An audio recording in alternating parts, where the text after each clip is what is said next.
Hi guys, welcome back to Relax My Cat. My name is Savannah and here with me is the wonderful Maya, and today's video is all about vet trips and when you should take your cat to the vets. That's literally it. So this video is when should you take your cat to the vets? So there's many uncertainties and anxieties about taking your cat to the vet. When should you do it? Is your cat really needing a vet trip? And it can be quite stressful on your cat too, because if you take them when they don't need to go, then there's a lot of messing around for them and that's not fun. Oh, look at that majestic face. Okay, so we all worry, are we wasting our vet's time? Does your cat really need to go? And it's quite expensive, so do we really need to take our cats to the vet? And I hope that this video can clear that up a little bit. Honestly, it can be really hard to tell if your cat needs to go to the vets or not.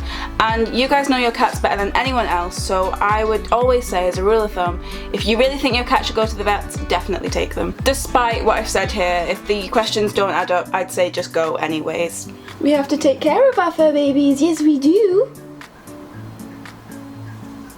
She's so unimpressed. Okay, so there can be many factors that come into play with your cat's health, so it's really hard to say whether you should or you shouldn't when I don't really know the situation. But hopefully what I can do is give you some questions to reflect on the situation and some thoughts and things to think about before you decide to take your cat to the vets. Okay, so firstly is age. How old is your cat? Are they in the age where they need to go to the vets quite often? I'm talking seniors and kittens. Seniors and kittens tend to need a little bit more medical attention than adult cats, which is fine. Make sure you keep an eye out on this, and this should be one of the factors that you should think of as well. Secondly, is this normal for your cat? Or is this normal for cats in general? We all kind of freak out when your cat has their first hairball and it's weird and your cat's never done this before, but we know that it's normal for cats in general, so we're not going to take them to the vets over it. Third one on my list is your cat in pain? This can be quite hard to tell, and we have done a very old video about this, telling if your cat is in pain or not. Also, do you think you can locate where the pain is and how severe is that pain? These questions are really helpful for if you do decide to take your cat to the vets. The more you can give to your vet, the more they can help. So make sure you record as much information about your cat as possible to then give to the vet. Next is appetite. Are they eating way too much? Are they throwing up way too much, more than normal? Are they just not eating at all? And how long has this been going on for? If your cat's gone a few days without food, I would definitely recommend taking them to the vets. And especially if they've eaten something that you know to be toxic, it's again a straight to the vets for me. I don't kind of dance around that one. It can take one little tiny bit of food that they shouldn't eat and then they've got like liver problems and kidney problems. So when it comes to like toxic foods, it's a no-brainer for me. And lastly, is my cat acting like my cat? I know this sounds a bit silly, but is your cat acting within their personality? Are they out of character? Are they really aggressive for some reason? Or they may be sleeping too much, really lethargic, much more than like a normal cat. Cats sleep between 13 and 23 hours a day.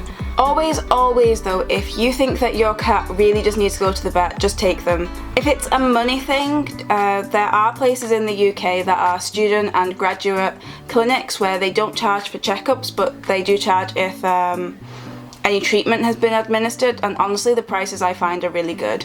When Maya needed steroids, it was like £16, which is fabulous. Also, if you are in the US or any other countries, there are online websites where you can literally just talk to a vet and get their opinion, which is super helpful, because sometimes you can ask friends and you can ask family, but they might not know, so you can actually speak to a professional too, and that's online. Fabulous.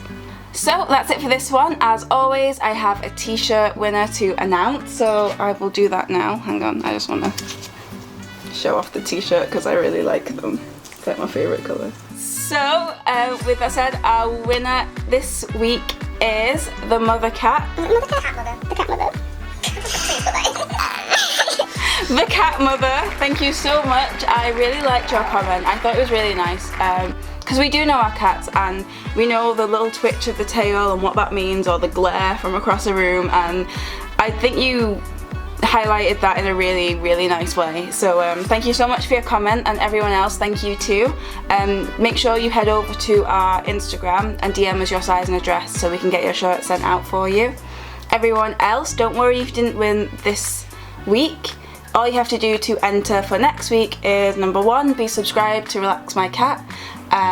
Hit the bell button beside, it just makes it a little bit easier. And then number 2 is post a comment on this video within 60 minutes of it going up, so an hour. And then that's it, you're entered, you're in. And then I will announce next week whether you've won or not. So again guys, thank you so much for watching, and I will see you next week. Thank you, bye bye.